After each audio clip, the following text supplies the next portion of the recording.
A special city council workshop meeting tonight. We will not be doing the Pledge of Allegiance. I did not forget about it.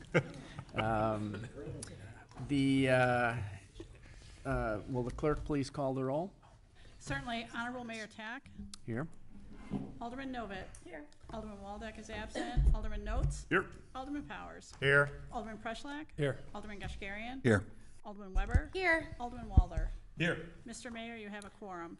Thank you very much. We're here tonight to have a conversation about the strategic plan that will guide the city for the next 5 years. The strategic planning process is an opportunity to step back and assess community priorities, being informed by the past while looking forward and thinking strategically about the future.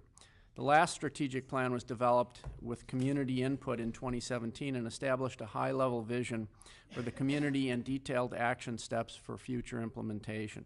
Much has happened since the 2017 discussions. The world has endured a pandemic. Lake Forest has experienced an unprecedented boom in the real estate market and welcomed many new families and businesses to the community, and a new mayor and aldermen have been seated. Strategic planning is intended to allow the community to collectively develop broad goals to guide future decision-making and resource allocation. Tonight is one of the opportunities for the City Council to provide input into the strategic plan. There is also an in-person community workshop on Wednesday, May 1st at 6:30 p.m. at Gorton Center, and 2 online meetings, one on Tuesday, April 30th at 3 p.m. and the second on Wednesday, May 15th at 7 p.m. Look forward to the conversation tonight and discussion about the strategic plan in the weeks ahead. That being said, I'd like to now turn this over to Patrick Ibarra, who has been running the program for us, and he will lead the rest of the meeting. Great. Let me just grab the microphone. I think this is hot, right? Yes. Well, good evening. Yes, I do. Good evening. Where's my warm Lake Forest welcome? Yay.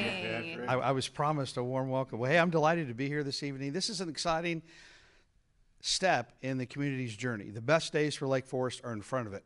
Each and every day, you, the staff, and community members are collectively pursuing the community's potential. That's exciting. And strategic planning is a process where you get a chance to sort of refresh your recipe. I grew up in the restaurant business, my hometown of Kansas City. Go Chiefs. And so I talk about recipes because that's what communities are always doing. I have clients from coast to coast. Every city has the same ingredients. What differentiates them is their recipe.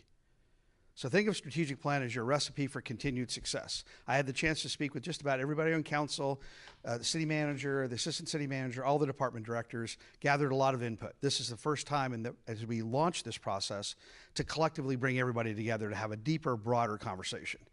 As the mayor shared, we have a series of meetings this week where we're gathering input from a lot of different stakeholders, people that have been recently moved here. Possibly they'll participate in the online workshops, online sessions, as well as people that have been here for several generations that are also invited. So a lot of public input. This is kind of a messy process, right? We're going to be making spaghetti. We'll do surgery later, but we're making spaghetti here at the beginning, gather a lot of input from a lot of different sources. I would offer to you the process is as important as the product. So the process is not efficient, it is productive. Efficient would be, here's the plan, what do you think, make some changes, and you're done. And then you try to send it out to the community and they're like, well, whose plan is this? And we're trying to make sure that this revision of the plan is community-centric. So that makes it a little bit messy. And that's really that's by design. We'll get to sort of as we refine it, but we're not trying to solve anything tonight. We're trying to have a deeper, broader conversation. There's really no right answers to this. And based on my conversations that I had with all of you and staff, there seems to be an appetite to do a refresh. It's not a reset. I've worked in a lot of communities where it's sometimes their maiden voyage. They're at a different stage. Sometimes they've had a lot of political turnover, a lot of organization, a lot of community issues. They really need to reset their strategic plan. You're trying to refresh. That's what I gathered from all of you. There's some tweaks, some modifications. You are not where you were pre-pandemic. You all sort of acknowledge that. I'm sure the community will share that. Demographically, community-wise, economically, the community is evolving. The last thing that Lake Forest is static. It's highly dynamic. So in some sense, what got you here won't get you into the future. How do you modernize, continually modernize the approach as community builders and help the community realize its potential? Yeah, you should have some materials in front of you, tonight's agenda. I also put some merch out So my teenage son says, it's not swag, Dad, it's merch. So I put some merch out to all of you, a pen, my business card, and a writing pad. So you feel free to take that with you. We do have trying to keep to a schedule tonight, right? So it's not like a typical council meeting where you're sort of discussing things to your heart's content. We're trying to keep the process moving. I don't call on people, so I sort of rely on people's good nature that if they want to participate, they're welcome to participate. And my role is to be a flashlight and a mirror. So I'm trying to shine a light on things and hold the mirror up. I also work with a lot of elected officials. I say this tongue-in-cheek because I'm a lion tamer, but I'm not a magician. I'll let you draw your own conclusion from that statement. So there was already shared on item 1 about the schedule of activities. So there's a lot of opportunities for the public to participate, both in person and online.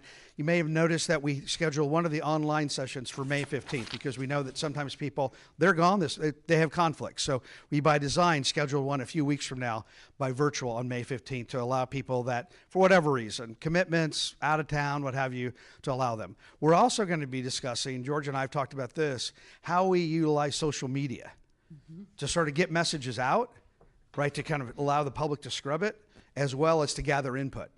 We know social media is not the equivalent of a survey, so we're not trying to over-rely that what you push out and what you gather from the public is similar to what you've done with the community survey. That's totally different. There's a methodology. It's validated. You've got a scientific sample, all of that. But how we use social media, we're not ready to pull the trigger on that yet, if you will. We want to see what sort of input we get this week, and then so you'll be kept abreast through various channels about what we're doing and when.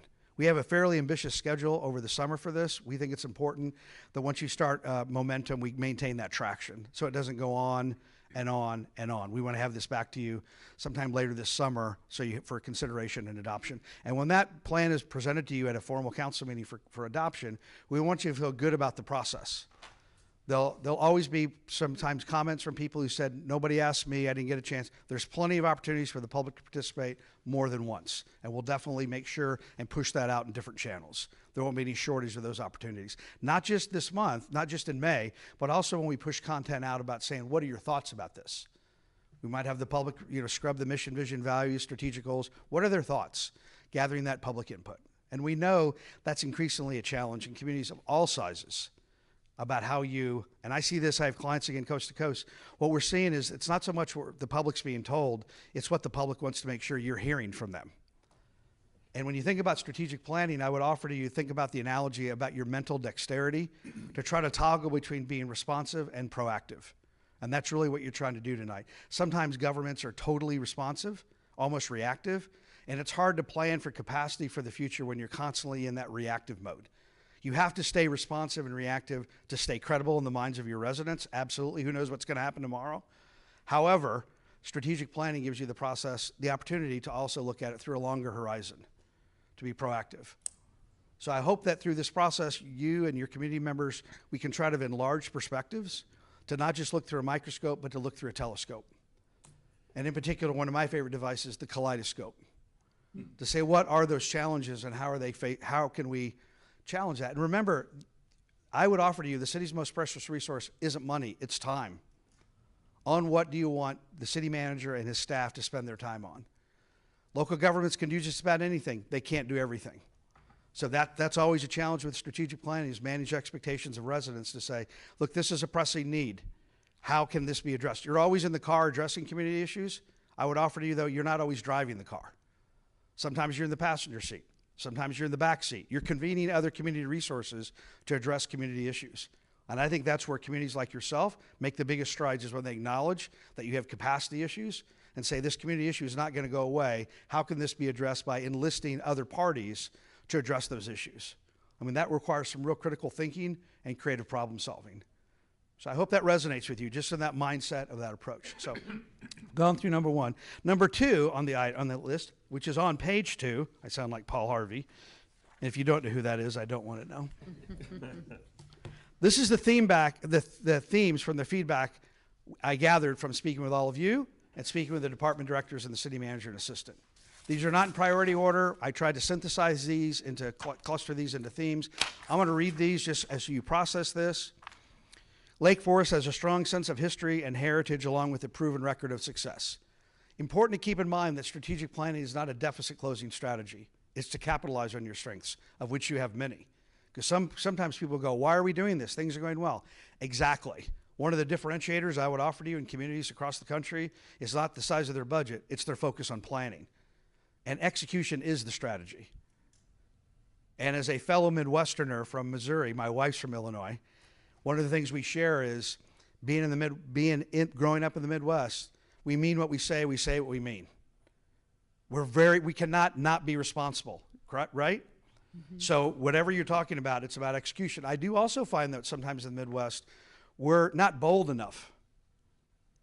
We see those things. How can you kind of inject a little bit of imagination to say, how are you going to address some of those community issues? So my role is, again, to try to help synthesize some of that and say, what is on the horizon? What else can you pursue? Number 2, engagement by the community members in many areas continues to be high. You've made that a priority the last several years. It's paying dividends. The third, financial stewardship remains the foundation for public policy planning and good government. That's obviously highly valued by you members of the governing body, the community, and staff. More young families have moved into the community. This is an area in particular we're going to have a conversation about tomorrow night. We have over 80 stakeholders invited to the community meetings. You all will be there. It's been an exciting process, but I think that's one of the areas that jumped out in my conversations with all of you, especially comparing that to the last time you did this process. I think there were some surprises during the pandemic about how the community didn't flip, but it transitioned some. I have a comment on that. Sure. Is that okay?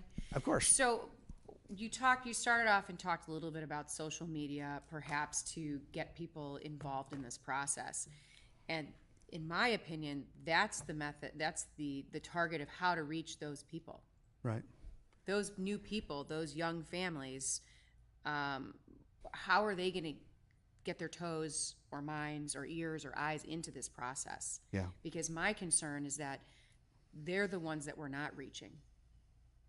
And I would offer to you I would step back from that and say, what we're trying to rely on here in this process, which I think is suitable for the city of Lake Forest, is you have a social marketing approach. Social media is a segment of that approach, right? There's a term in marketing called spray and pray. You just send it out and you hope people read it. Right. Government sometimes adheres to that. It hopes people read things. I think they're moving away from mass marketing to micro-targeting. So I think you're going to see some specific strategies that are deployed, in particular around this process, to enlist those people. And it really crosses the digital divide about people, regardless of their age, but in particular to younger people, especially those people who may not be steeped in the heritage of this community because they're fairly new to the community. Right. And I think those voices are important when we're looking out 5-10 years out. Absolutely. Yeah, so we want to be thoughtful and intentional about how do we enlist people from sort of beyond the first tier.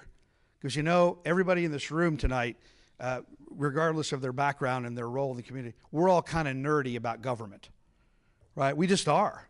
How many of you notice things when you travel that no one else notices when you go to other cities? Drive our family members crazy when we know, right? That we just do. But there's a lot of people in this community, like every community, they're busy running their business, raising their family, working, commuting, taking care of things. It doesn't always pop on the horizon in front of them about what's going on in the city till it's compelling to them. So how do we make this compelling to people in a way that they understand that in some respects, strategic planning is a risk management strategy, right? It's about how do you make sure that you're trying to build the potential for the future by design, not just whimsically. And sometimes people aren't really compelled until it's riskier. And then it gets their attention. Or it's too late. Yeah, or it's too late. So it's trying to enlist them before the temperature is so hot people get exhausted. So we definitely will be intentional about that. Thank you. Absolutely. And we're going to come back to these because I want to get your feedback. But if you have a comment, absolutely jump right in. The Central Business District continues to be vibrant. Sounds like that's been a real positive trend post-pandemic, and it's continuing on that. I know you have a plan to focus on that, which is excellent. Public assets which may require immediate reinvestment include the police department offices, the recreation center, and stormwater infrastructure. Not everybody's excited about stormwater until it happens on their street. Utilities just in general sometimes are not that compelling, but that is a pressing issue, it seems to be. And again, this is the feedback I gathered and tried to synthesize into themes. The multimodal transportation options continue to be in demand. That's definitely trending across the country. Mobility, It's not just roads, it's about bike. I'm old enough to remember when cities didn't build bike lanes. That sort of came about as because of the pressure to start building bike lanes. So people's appetites and attitudes, more sidewalks, I'm sure you're hearing that, more sidewalks, the connectivity of the community beyond the central business district. So those issues are continually surfacing, no pun intended. The community is experiencing a rise in demand for a variety of recreational opportunities for people of all ages. So if you think about it, you don't just have residents, you have demographics. Cities are continually revisiting their approach. So in short, not many cities are building tennis courts, they're building pickleball courts. Any pickleball people in here? Oh, we have pickleball courts now. Yeah, and so that I have clients in California building cricket fields because of the demographics of their community are changing. So when you look at recreational and younger people, what's the role of the city, again, in addressing those? Because sometimes that's a challenge, right? It's demand, it's supply and demand, as you know about a lot of things. The next one, investing in the city's workforce continues to be a high priority. I'm sure you're seeing that the conversations you've had with Jason and George over the last several years about the workforce, everybody's hiring all the time. Recruitment and retention is a challenge. And I would offer to you, it's not equipment, facilities, or technology that operationalizes your strategic plan. It's a qualified, capable, mission-oriented workforce that understands their role in executing the dimensions in that strategic plan. So retaining, recruiting your workforce, in some respects, it gives you a competitive advantage to operationalize your intention and to maintain your mission. And that is definitely receiving more attention from your colleagues across the country about the nature. You are an employer and your strategy in approaching that. So. Great strides continue to be made with the mix of housing options available to prospective buyers. 25% of housing stock has turned over since 2020. I don't care where I go, affordable housing, whatever that term means, continues to dominate the political agenda. Whether I'm in an urban part of the country, rural part, small, large. I was in Richfield, Minnesota a couple years ago. Mall of America gives you the designation where it is. First time I ever heard startup housing, move-up housing, final house. They were trying to change the language because they know some of the language creates a reaction of people. So you understand and this is an area that in some respects, the private sector, their role in addressing it. And more cities, your colleagues, they're being pulled into that conversation to say beyond land use and zoning, how are you dealing with the whole concept of housing? Multifamily, you want to pack the chambers, do a rezoning. Vertical growth is trending. Multifamily is trending. So the whole notion of housing and how you're addressing that is going to be an ongoing challenge. And I think you'll see for the balance of your tenure, regardless of how long you're on council, you're going to continue to see that front and center as an issue that is going to require more attention. And it's not just the community development's going to address it, it's a community issue. So I'm just sharing that with you as a perspective. Mm-hmm. And the role of the city to address various issues such as housing, economic development, environmental sustainability, and transportation continues to ebb and flow. So some of that's the nature of the political will. And there's an old concept in politics. It's hard to have a 5-year plan on 4-year election cycles. And public policy is often made by those who show up. So how do you balance sort of the individual with the collective? You know that in your role as elected officials, you're always trying to balance those perspectives. So I'm curious to know your feedback about what I sort of returning back to you, what I heard from you all and what I heard from the staff at this point, right? This is not meant to be exhaustive because we still have a lot more input to get over the next few days, but just your reaction to this. Questions, comments, alliterations. Whoever wants to share. Well, I thought your clarification of the multimodal transportation options to really focus on biking, sidewalks, and connectivity took me in a different place when I first read it. When I first read it, I thought you were going back to one of our strategic plans from 5 years ago, which was creating better opportunities for our public to transport themselves to Milwaukee for work or downtown Chicago for work, and we're not seeing that anymore post-pandemic. So I think in the terms of biking, sidewalks, and connectivity, yes, I agree. In terms of trains, no, I don't agree. Right.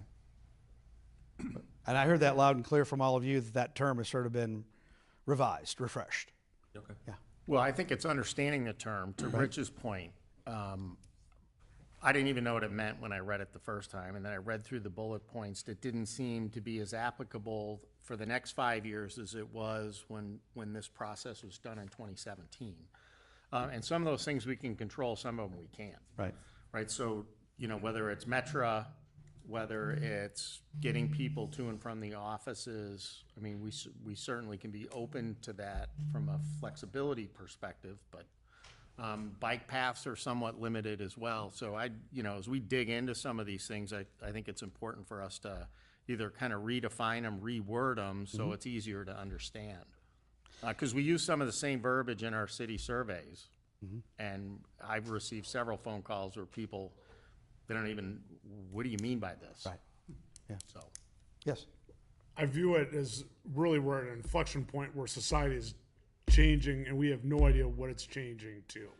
We haven't seen enough for 5 years from now. Will we need to be connected to downtown Chicago more than we are today? Maybe not as much as it was pre-pandemic, but I think we need to be open-minded on there's a path that in the next 5 years we may have a much better sense on where that's going than we do right now.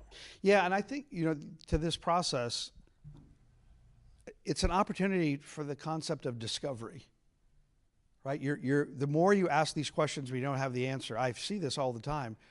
The more people in your roles ask questions, the more likely it is they're able to make progress. But some communities don't ask the hard questions. So they think it's a budget issue or a resource issue. And I would offer to you that trying to identify and execute components of the strategic plan really requires some imagination to that in a thoughtful way, in a pragmatic way, in a prudent risk-taking way, and say, you're going to get comfortable with the concept of discovery. And say, look, the reason you are where you are, you're standing on the shoulders of your predecessors, there was some smart, prudent risk-taking. They didn't know those variables either. They weren't sure how they were going to play out. Hope and faith are not a strategy. They may be part of our belief system, but I see that in governments, and I think your track record is you have a proven record of success.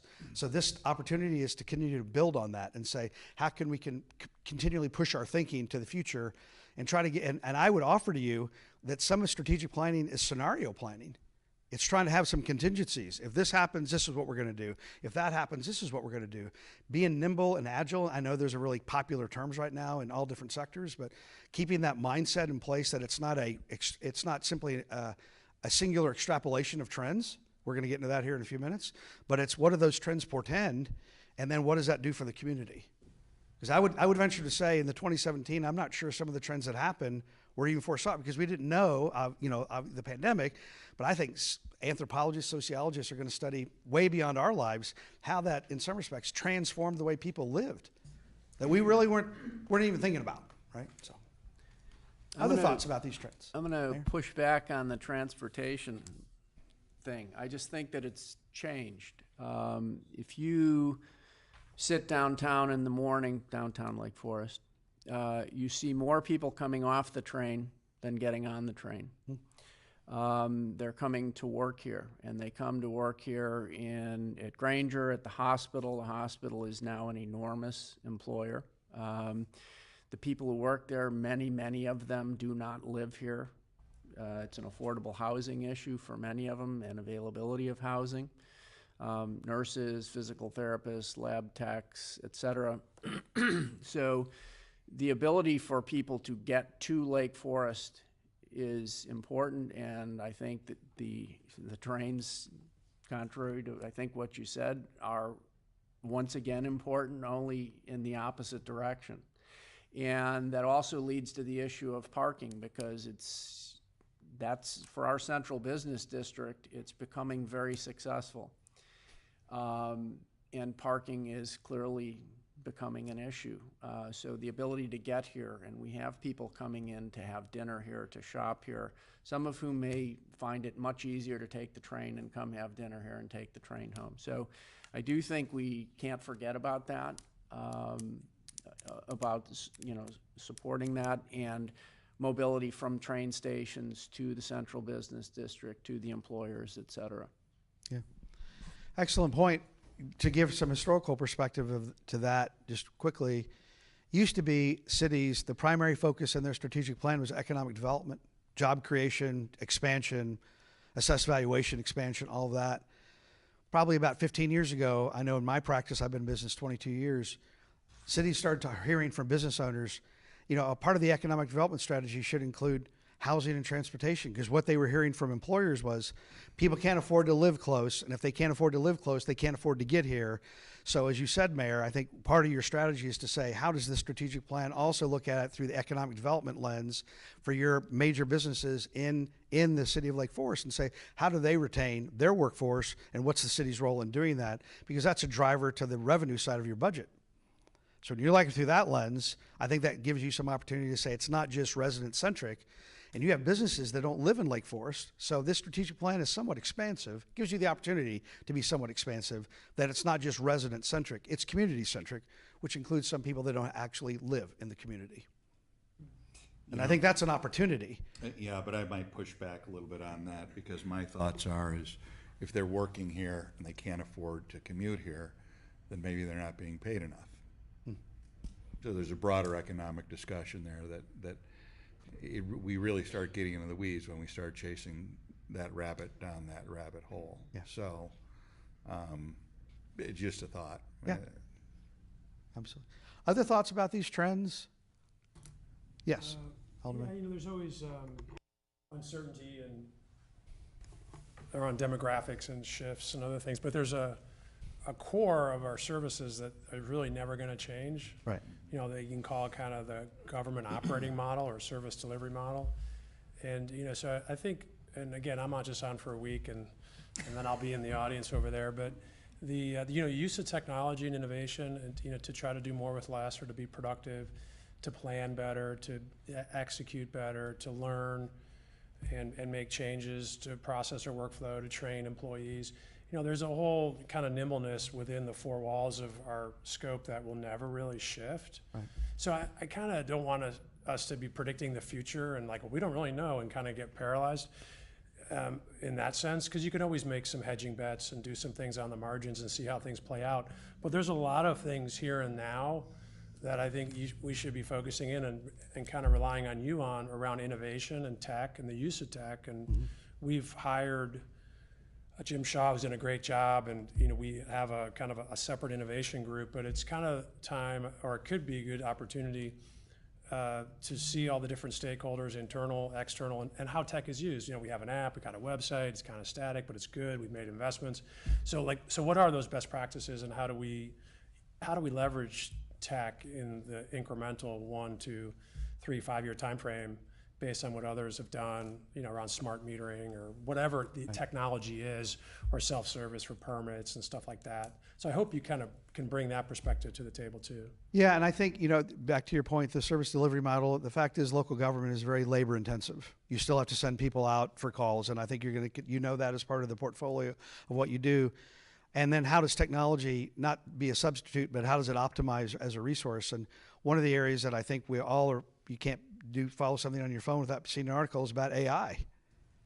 And I think government is going to be impacted by that in ways it's not totally ready for, artificial intelligence and generative AI, and then augmented reality.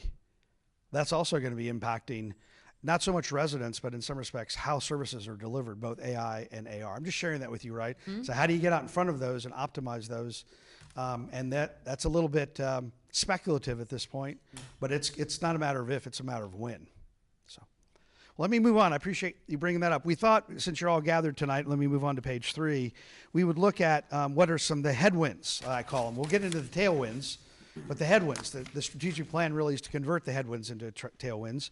I'm on page 3, and in the middle of that is an acronym, VUCA. You may be familiar with that.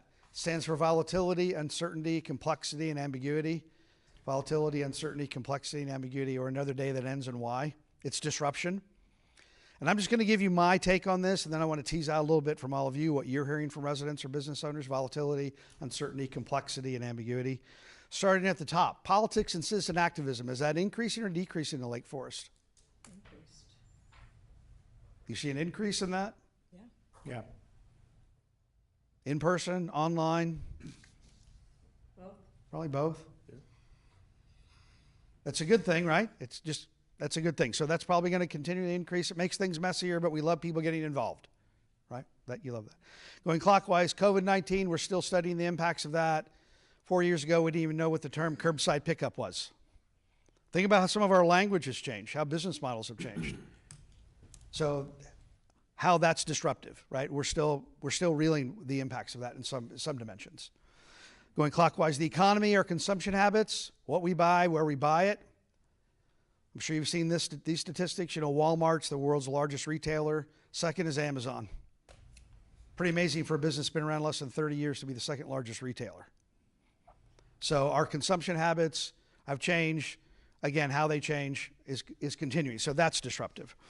The shifting demographics, just to give you some sense, in the United States alone, we have 76 million baby boomers. I'm a proud boomer. I think there's some boomers in the room here. We invented work, just ask us. That was a joke, didn't you get that? There's 50 million Xers, early 40s to early 50s in the United States. There's 77 million millennials, so early 20s to early 40s, and there's 82 million centennials. So if you have a child or grandchild or a family member born this century, they're actually the largest demographic alive today. And ponder this for a moment. Babies born today may never drive a car. People under 18, as my son reminds me, why do they email me? We'll never write an email.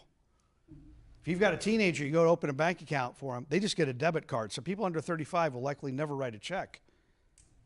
And if you can bank on your phone, why can't you vote on your phone? People in the military stationed overseas bases have been voting on computers for decades.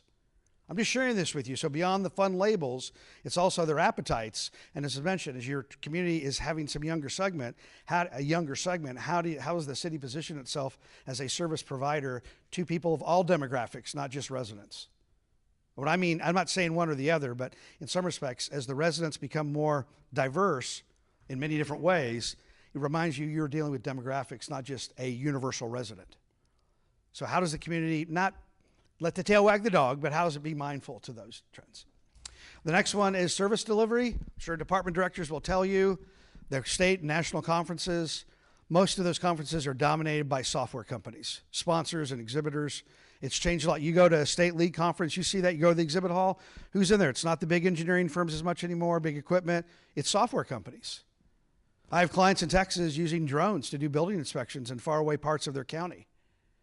So and more and more law enforcement departments are using drones for a variety of reasons. So service delivery is changing. A lot of cities went to virtual building plans, e-plans during the pandemic. Scheduling appointments, doing building inspections using their iPhone. So I'm just sharing with you, right, that service delivery, that portfolio, how that's being delivered. That's continually evolving. The legislation and legal, as your city attorney, I'm sure reminds you, one thing you never want to make in local government is case law. But that's always changing, right? And some of what you do is regulated. So legislation at the federal or state level, you're always trying to be attentive to that. And then the legal aspects, trying to manage risk. And the final one has been mentioned is social media. If Facebook was a country, it'd be the world's third largest. Let that just resonate for a minute. It's continually disruptive. Who knows where it's going to go? But it is a driver in communities of all sizes to drive social change. Because people online that are influencers have social capital, or at least they think they act as though they do, so they're driving change that way. So I'm curious to know maybe what you hear. You're hearing from business owners or residents, new residents, older residents. What are some of there are fads and there are trends. Fads are hiccups. Those are the things in the back of your closet. You say, why did I buy that? Then you remember that's what the back of the closet is for. And there are trends, and being attentive to trends, because these portend change. There are both constraints and opportunities in these trends. And I just hit on a few of the top ones. I'm curious to know maybe what you're sensing or what you're hearing from businesses or residents. We're not trying to fix them. We're just trying to acknowledge them. Trends that you're hearing. I think there's some local, highly localized issues and concerns. I mean, I think most people come here, it's beautiful, it's open spaces, there's great schools, and it's historic in nature, and they love the tradition and everything. But I think, cyclically, there's been some concerns about crime and safety. I think people are really concerned about that. Our survey, which you probably read, places some preponderance on that. And I think, this is a very smart and very educated city, and they want to be, and so they want to be informed and understand about our budget and our priorities and our strategic planning. And so communication and, just being informed across all different mixes is Right. definitely, super, super important. And then just getting, I guess, a price to value. There's a lot of smart people that kind of know ROI on investments and stewardship of capital. I mean, those are things that we, pride ourselves on in terms of our fiscal discipline. But if you talk to the average person, at least I have the last year or so, those are some of the things that, kind of resonate with me. All good stuff, and I would even come back to this one. I would offer to you that you're in the value business, you're not in the cost business. People live here, they volunteer to live here. Businesses volunteer to invest. You volunteer to serve. Staff volunteers to work here. People are here by choice, not by chance. They also care about taxes too. Don't they? Absolutely, absolutely. I mean, At the same time, you're yeah. in the value. You're adding value. No, it's a lot of value. Don't worry. No, they want it both. Absolutely, and I think that's a natural tension, right? Sure, yeah. Is to be prudent with that, at the same time understanding the value of their lifestyle here is something they choose to, much as you mentioned, I've definitely picked up that as well. Yeah. It's the value of their lifestyle, and you're a service provider in that space. Yeah. Touching on the social media and political activism, there's been a lot of misunderstanding of, and this builds on Jim's points about communication, but it's not just managing the communication, but making sure that proper understanding behind that message is out there, and we're fighting a lot of misunderstanding, and how do we manage the message and make sure the accurate message is getting out, and managing that within the community. I'm sure Dana would attest to this, and this has been a trend, right? In some respects, you don't own the message anymore. So how can you be both responsive and proactive at getting that message out there through different channels, literally? Sometimes you're actually playing catch up, and it's hard to sustain that, to get that. You have a great story to tell. It's evident. Who's telling that story, and how do you continue? What's the narration of that story? And a lot of cities are trying to figure out how can they make that a priority, not, oh yeah. And you've definitely made that a priority the last few years, and you're seeing the dividends, and you have a community that expects that, as was mentioned. I would offer to you, that's going to be an ongoing activity. You're never going to really be done with that. And this is something that's come into the ecosystem of local government in the last 10 years. You're in the business of doing that on a regular basis now. So, other trends you're hearing from businesses? Yes. Hi, Rich. Well, I thought this is more of a headwind, I think, Yeah. not necessarily a trend, but there's always been a reluctance to change in Lake Forest, which has gradually gone away now with the transition of new families into town, being more receptive to change, maybe even pushing change. Okay. But the city has a long history of thoughtful development, and I think that's going to be important for us to manage the need for change and the want for change in a very thoughtful way. Yeah. And I would offer to you that about change, just in general, right, as a concept, change is less about presentations and more about conversations. And I think to the point you just made, it's the conversations you're having with residents about how the community is evolving. And it's not about being a renegade and discarding everything. I think when people hear change, they think radical risk-taking. And it's about being prudent. The fact is this community has evolved, some as a result of your colleagues, you all and your predecessors shepherding those forces. Sometimes change was sort of imposed on the community, but how you're managing that change, how fluent you are in that, I think is going to be critical about how that quality of life is sustained without living in the past. And I think that, again, that's a natural tension. So I had just a couple of things to touch on, kind of tying in. One, looking at economy and consumption habits. Some people would rather just never step into a store ever. If they can just order it off their phone or on their computer quickly while they're multitasking, that would be good. I mean, I live with someone like that they'd rather just never step into a store. But yet the stores are important because they provide an ability to connect with people. And so there are certain things that people purchase that they need help and they come to professionals for. And I see that in my own line of work. And so there has to be a balance to be able to provide.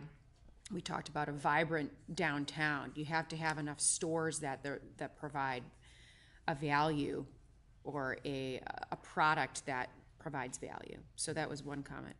Another comment was just tying in what Ted commented on social media. I think the city and under Dana's leadership has really grown in the communication, both in the variety of communication, the intensity of communication, and the reliability of it, and it's all very, very positive. So I think continuing on that pattern has been really good. But you talked about targeting, because you can't just put it on social media, because generally it's not getting in people's feeds unless you happen to be a top fan, which apparently I am for the city of Lake Forest, because I get all their stuff. But I think it's important to understand those logarithms and how that's working and how that's sorting. If you click on a pair of shoes, it's going to be on every single website I go to for the next 2 weeks. So I just think that that's really important for us to note as we look forward. I think that's all for now. Yeah, and something that you bring to the attention that I think is worth reinforcing is your brand. And your brand is not your logo. Your brand is your reputation. You have an employer brand. You have an economic brand. You have a lifestyle brand. You have lots of different brands as a community, as an organization.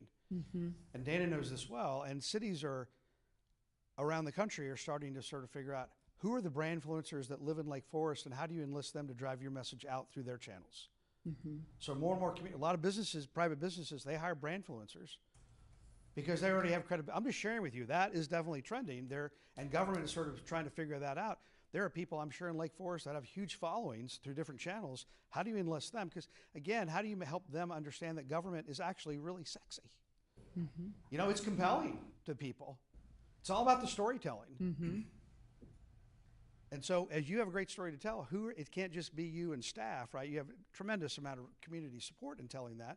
But how do you continually make that a strategy? And not because you're trying to fix something, it's trying to reinforce that value proposition. And so it's a little bit of trying to adapt your approach to recognize that's trending and how you can stay poised to leverage that. Yeah, and I think you've also we've touched on too, that Lake Forest has become a destination. Yeah. Finally, I think it was not for a long, long time.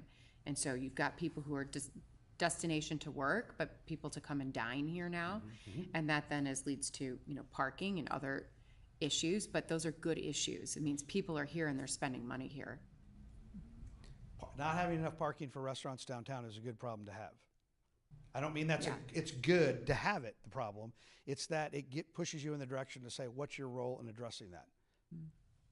Right? I mean, that's a good problem to have. So I'd like to focus on the shifting demographics and what it means to us. So one of the things we've learned in our discussions at the city level with contracting with employees and recruiting employees is that the demographic that we're looking at values very different things. They value more than anything else time where they're not at work, which is sort of, as somebody grew up in a period of where all my time was consumed by work. They are definitely not that way. Even the doctors who replaced me, they don't work anything like I used to work, have no interest in it. Mm-hmm. And that's what we're seeing moving here. And what that means for us is, because they have time, they want things to do with their time that are close to home, which leads to the whole pressure on recreational opportunities. We have plenty of things, natural assets, the beach, we have open lands, we have these things, but recreation now becomes a big thing. They want facilities that are readily available when they're available to do things.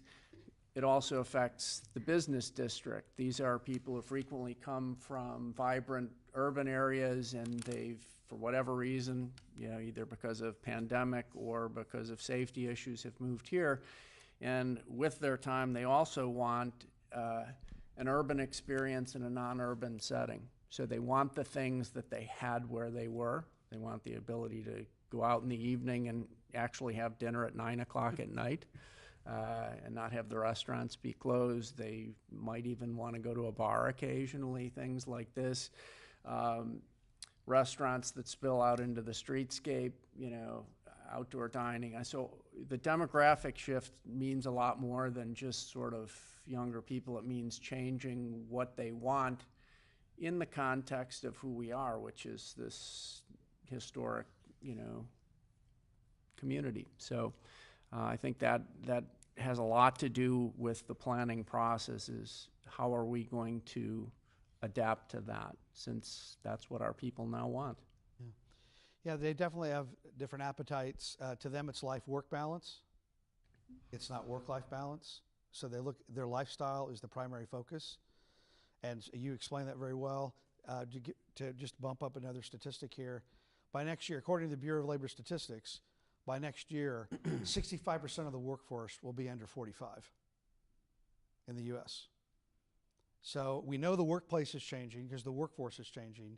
Your community is changing in some respects. How does the city's role address that? Not unilaterally, but what's its role in addressing that so it stays relevant in their minds as a credible community builder? Because I would offer that's what everybody's role at elected or appointed office. My point of view is that each and every one of you, as well as residents, you're community builders. And the way you do that is making decisions and getting stuff done and all that. But how do you partition or toggle between the people that have been here for a number of generations, who are very vested in the history and the heritage of this community? You love that.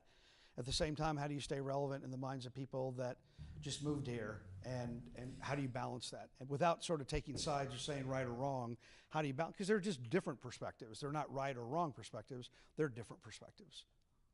And I think where the community's history is that's going to be an ongoing good conversation to have. That'll be interesting what gets flushed out tomorrow night at the stakeholder meeting. So, other trends you're hearing, other headwinds? We're not trying to be exhaustive here, just trying to tease out a little bit. Yes. On the economic front, and for all the reasons we have this opportunity with the police station out in Conway Park, we've got a very large commercial district on the west side of town that is dealing with utilization rates that are fractions of what they were 6 years ago. And how do we put that to its best use for the betterment of the community? Right. Yeah, that's a big challenge in communities about office space, commercial space. How do you repurpose some of that? What we are seeing across the country, I'm not saying here in Lake Forest, just as a general theme, more and more commercial development, especially in high-rise and major cities, is being converted to residential. So that knocks out two things. One, you're retrofitting, you're repurposing, which addresses the housing, but it also creates an occupancy that otherwise is not going to be filled by the market, because of remote work and all of those other trends that were not hiccups, right? Those are ongoing. We're not going back. So we're just trying to identify these trends. We're not trying to fix them. Within these are constraints and opportunities. I think one of them that's emerged significantly over the last few years is this idea of trust. So as elected officials, and we evolve, we'll evolve again here next month as city council changes a little bit. How do we, and it really speaks to the work we've done communication-wise, how do we continue to be, very open in terms of this process, right? And how do we continue to put out detailed facts-based information where people want to go to that source as opposed to the 4 other sources they go to? I can't tell you how many times I've had communications about asking a very specific question. I give them, thankfully, the right, correct answer, and they're like, well, that's not what I heard. Right. But I understand that, and I respect that people have so many different platforms to go to for information to educate themselves. But oftentimes, it's incredibly important for us to be, as we go through this process, to be able to try to build that. Yeah. And hopefully that'll evolve throughout the summer as we have more and more of these sessions. But it's, there's skepticism out there, Absolutely. I guess is the hidden key, right? And there's... Yeah, I would offer to you government traffics and trust. I mean, that is what helps people feel as though they have faith in your judgment, is that your credibility, because they trust your judgment. Even if they don't always happen to agree with you or they may not have voted for you, do they trust your judgment? And that's an ongoing concern. You're trying to restore that. Government often addresses people through facts. People respond with feelings. So it's like two ships passing in the night. So we all know in here you're in the perceptions business. How are you influencing those perceptions? And at a staff level, from the city manager on down, they're supposed to be neutral and objective. You are the only people in this room that were elected for their point of view. So in a way, staff cannot enter into an argument with somebody online because it means they have a point of view about that is subjective, and that's awkward, right? I know that sometimes, and there are residents in every community take advantage of that. So they hammer on that, and they hammer on that, and then the elected officials are like, what are we going to say about that? Well, we sort of have to revisit the approach. I'm sure Dana's doing that all the time. That's 24/7, 365, right? It's not just during normal business hours. So I'm curious, just one final thing, because I hear this in other communities. What a lot of elected officials hear from businesses is they're now, and I don't know about Lake Forest, so pardon me for not knowing, but they hear from small business owners, they can't stay open the hours because they can't find people to work. And we've never really had that as a country where hours of operation were restricted by the lack of access to human capital. I don't know if you're hearing that from businesses. I know that's dramatic. I'm not saying, just wonder what you're hearing from businesses, especially small businesses that are not well capitalized and they're trying to have more hours to have that destination. I don't know if you're hearing that. I'm just curious to know. We do hear that from businesses, and that goes back to what I was talking about earlier with transportation and the need for, to not de-emphasize the reverse commute, because those people who can provide work at those hours are not going to come from the community itself. They're going to come from outside the community, and if they can get here and have good employment. I'll just give you an example. I was told by a manager of a restaurant that when they opened here, initially they had trouble with staffing, so they were borrowing from some of their other locations in order to bring people and get started. And then they had a problem that people who were coming really liked working here and didn't want to go back to work at the other places. And even though it was a significantly longer commute to come here, that they were very willing to do that because of the nature of the community and the business. And so it is actually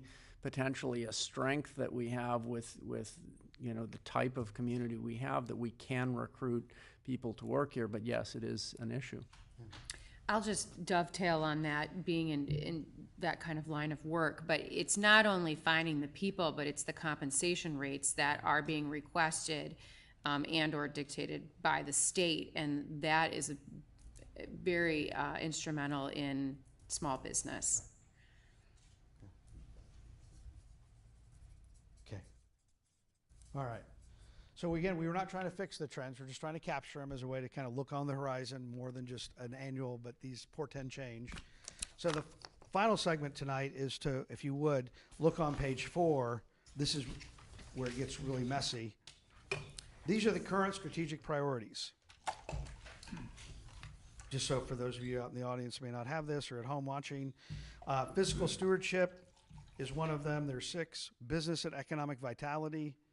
3rd is housing diversity and residential development. 4th is community character, safety and health.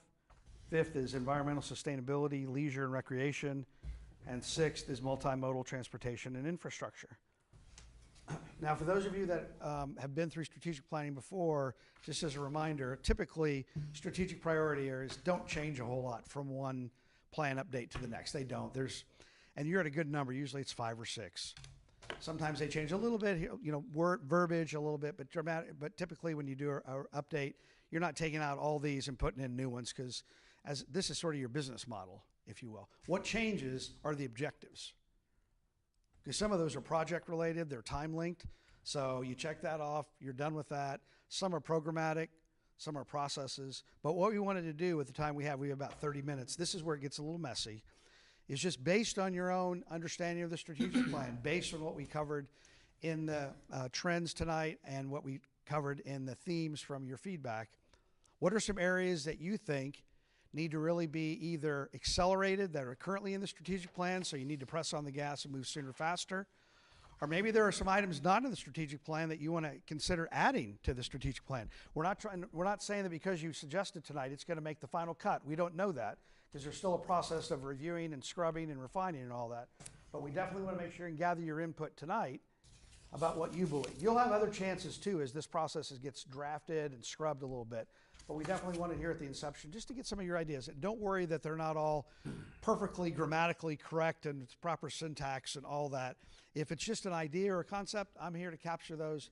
We can go back later and polish them up, but just trying to get the essence of what you think needs to be included in the revised strategic plan. Some of it. Just kind of at the 30,000 foot view, I think every item that's in the strategic plan should have an accompanying plan for communication. Oh, okay. So, well, in communication in and of itself is not part of the strategic plan. It should be part of every element. And I put up here, every item in the SP strategic plan should include a communication component. Does that capture that? Correct. That's a good Part of the focus.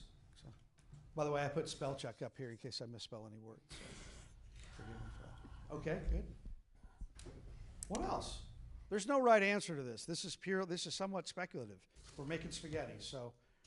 Well, I mean, if you look at what we just talked about, I mean, so the demographic shifts were some of the big ones, and then, you have the external threats. I mean, you can kind of use what we just talked about to prioritize some of these. So the economic and business vitality, just based on the demographic shifts about people living here and maybe not going downtown or being a click younger and demanding different things.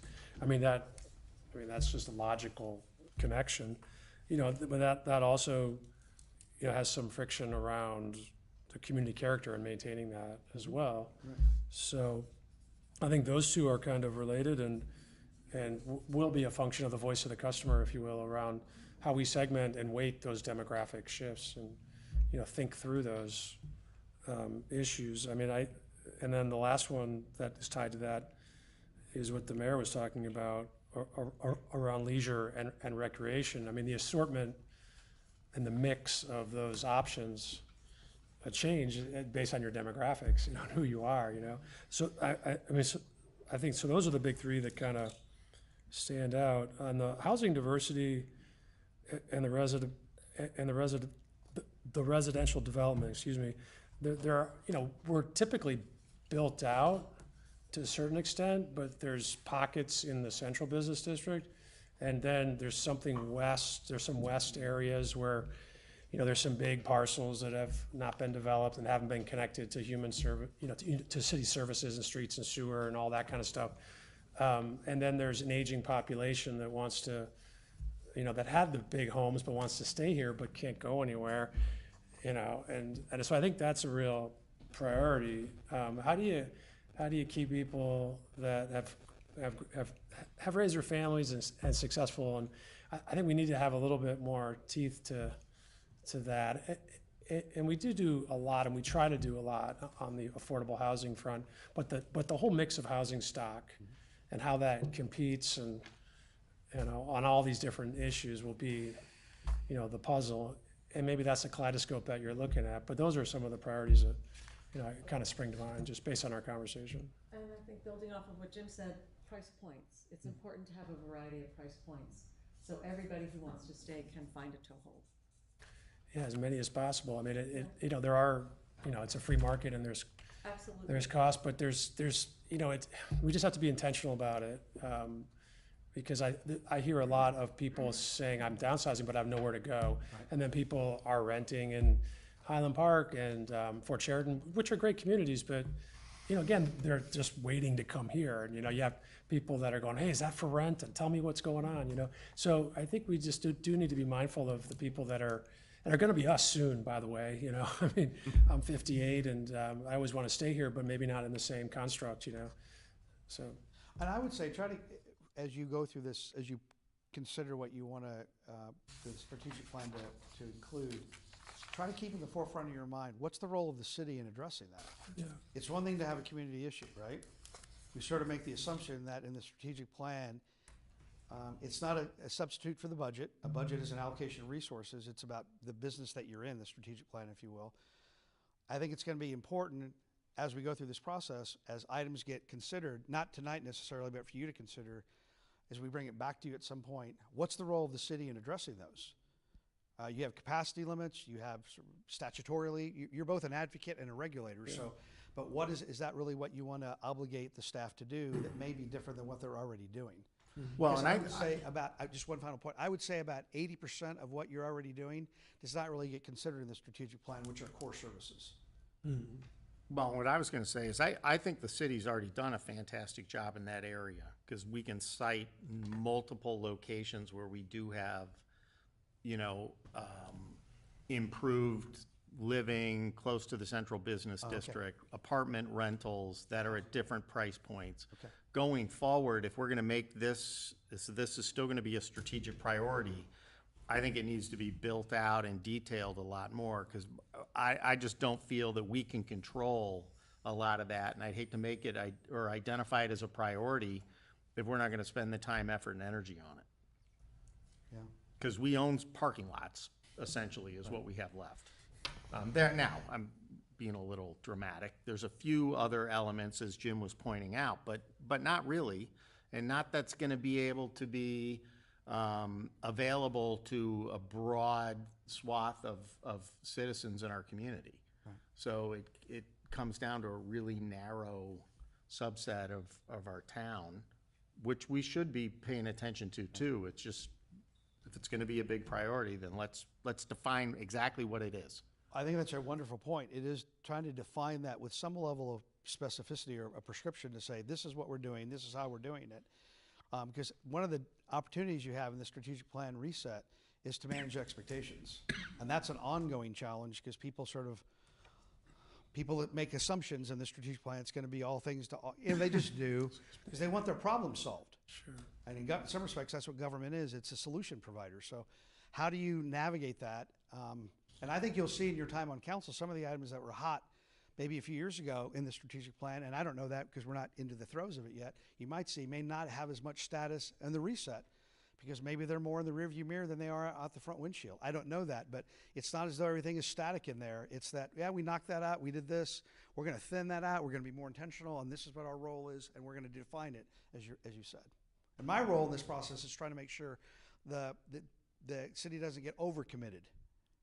Because I think that's what I will gather in the public meetings is a lot of, well, they need to do more of this, do less of that. And that's okay. That's the nature of this process.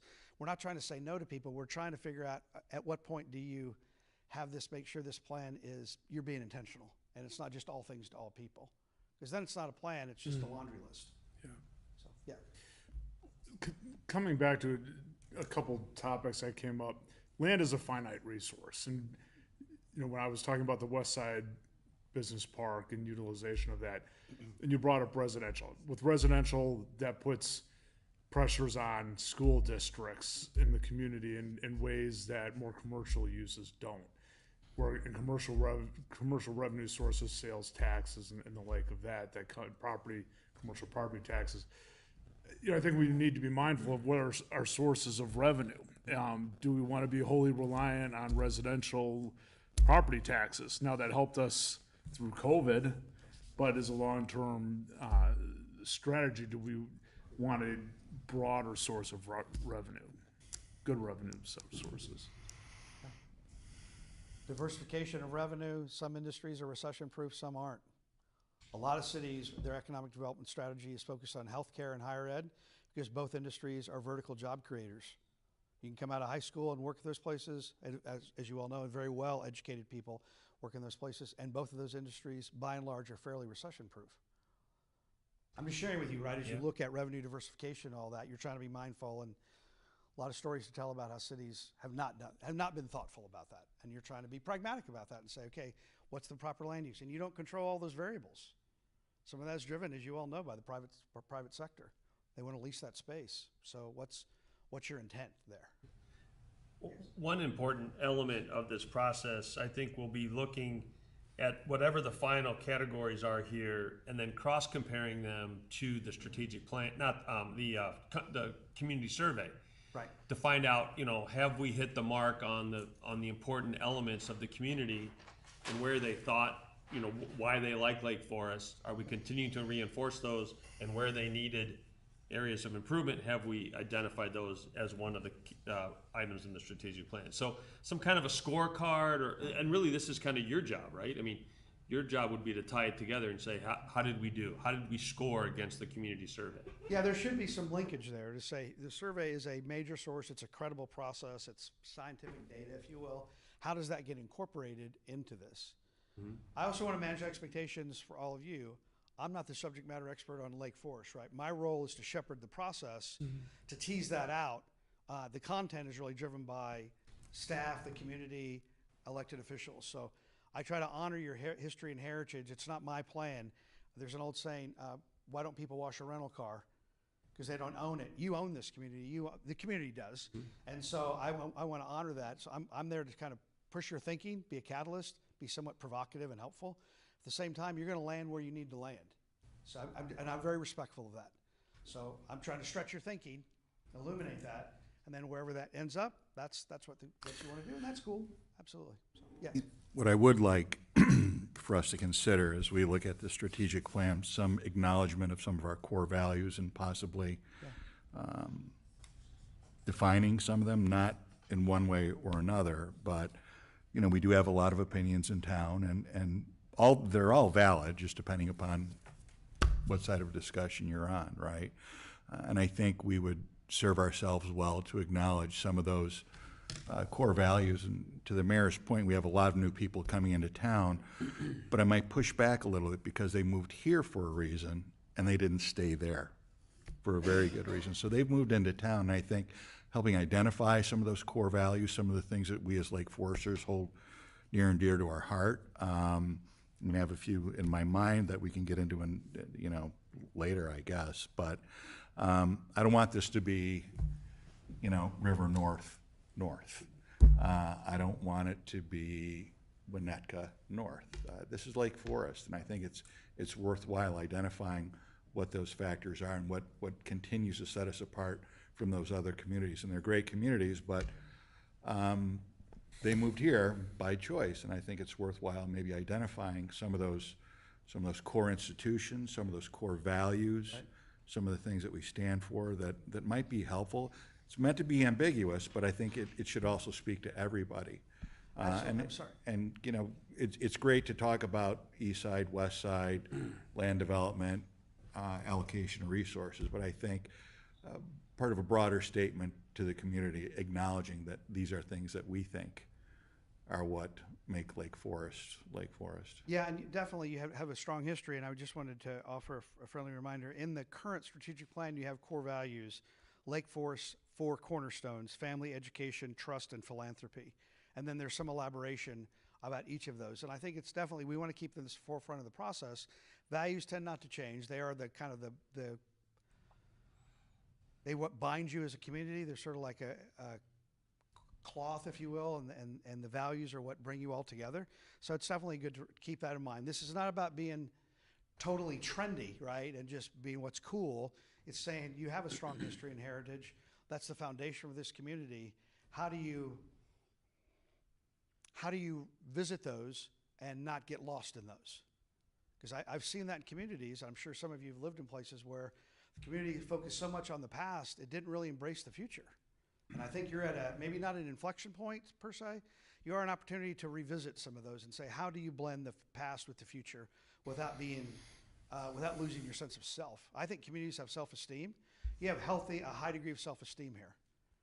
How do you make sure to incorporate into your self-esteem about being intentional about what you're building and not getting lost in that? Some communities, and I'm sure you have some in the metro land, they live in the past, and for a variety of reasons, and they become not a destination. The best days are sort of behind it, but nobody tells them.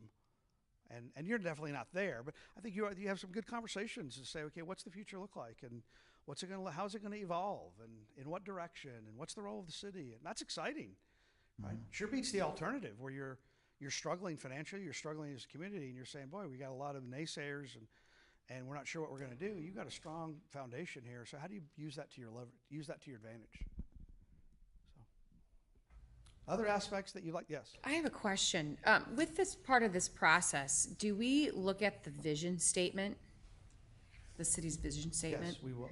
Is that part of, if there needs to be refinement to that based on our findings? So what's been assembled is there's an ad hoc committee that comprised of staff. They're sort of overseeing it. They're my point of contact that I'm working with as a subcommittee.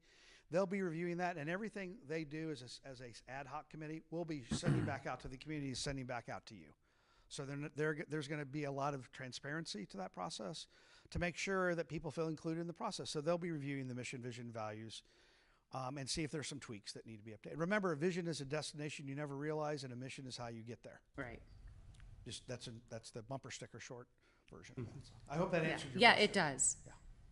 Yeah, so one of the things in our priorities that, we talk about, what we're gonna become and where we're coming from and preserving what we have, and I think that things that we really need to make sure are the foundation of what we're building on, allow us to preserve what we have. And the number one thing is, and people get very tired of me saying this, is our fiscal stewardship. People come here, why do people come to Lake Forest? Well, it's a beautiful community. It looks beautiful. The streets are nice. There's nice natural assets. But they also come here because, and they won't tell you this, but because we're fiscally responsible and stable. And what does that lead to? That leads to we take care of our roads, we take care of our infrastructure. What is our infrastructure? It's not just roads and the buildings that we own, but it's things like ravines and other things that environmentally have become part of that. And now I would also say public safety is actually infrastructure. And they are coming here for those things. Yeah, they want all the things they had somewhere else, but they want them in the setting of what we do and what we do well, and which is also the core mission of city government. We actually take care of the core mission of city government while we attempt to create opportunities for those other things. And that's what I think this sort of strategic plan needs to pay a lot of attention to. Yeah, excellent points. And just to use maybe this is a bit of a stretch, but if we looked at Apple as a company, right? Apple is not a tech company; it's a lifestyle company. Right? It helps us lead lives more productively, more different ways we want to live it. I would offer to you, maybe it's a bit of a reach, but I would offer to you local government as a lifestyle provider. To what you just said, people drive through, it's not always based on quantifiable metrics. It's based on the feel. You're an experience provider. What's it like to drive through this community? What's it like to, they can check out housing values and all that. That's one thing, but they first drive through and what's it like to live here? And you have that brand and what that's attractive to it. So, and that all happens as a result of the decisions your predecessors and you continually make about wise investments. And the strategic plan is definitely wants to build on that in that space. And in some respects, you may be moving the dial a little bit more aggressively. We just don't know yet about some of those spaces because the demographics are changing. And I would offer to you, Mayor, you make a great point about infrastructure. Younger people are focused on the social infrastructure in some respects more than the physical infrastructure. The lifestyle things that are more intangible to them. Not just the roads and water and sewer and transportation. To some people, they sort of just take it for granted. That's just there. They just do.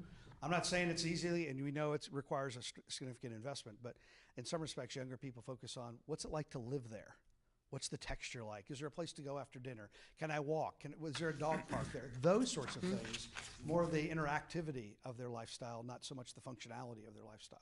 But we can work on those things Right. if the other things are taken care of and everybody takes them for granted, which, by the way, everybody here takes them for granted. So, and that's because we do it well. Right. You do the basics well, the core services. Now you want to build on that. Some communities flip it, and hard to sustain that. Other thoughts, ideas you'd like to see included? I hope that you're finding this process helpful, just to kind of kick it off and give a better sense, give you some focus about what we're doing, embracing the uncertainty. I think one other word just to touch on is convenience. And whether it's through technology that things are convenient, whether it's through location that it's convenient, I think convenience is a word that at any demographic age people are looking for. Yeah.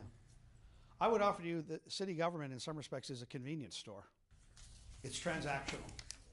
People want to go online at 2 in the morning and pay for something when it's convenient to them. And then you had said this earlier, and we definitely are seeing this, and I'm sure people in the community development and other departments are seeing this, less transactional services and more consultative. So the cashiering services are being automated, the routine. People want to do it what they want, when they want. It doesn't really make a lot of sense to have somebody manually do that process.